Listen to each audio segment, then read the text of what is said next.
Login loop error on Betterment Fix. If you're stuck in a login loop on the Betterment app where you enter your email and password, but it just keeps bouncing you back to the login page, you're not alone. Most people think it's a password issue, but here's the surprising truth: it's almost always caused by cached data or outdated security tokens that confuse the app.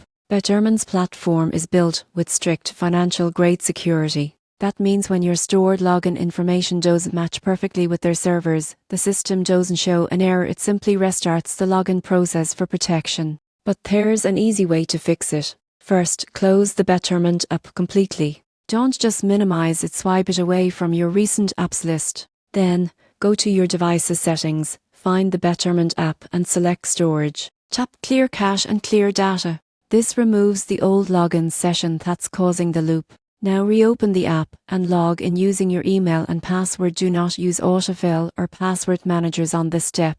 Enter your credentials manually to ensure the app receives fresh, uncorrupted data. If the problem continues, check your device's date and time settings. Make sure tires set to automatic. Even a small time difference between your phone and Betterment servers can cause authentication errors. Still stuck? Try logging in through your browser in incognito mode. If that works, it confirms the problem is with your app stored data.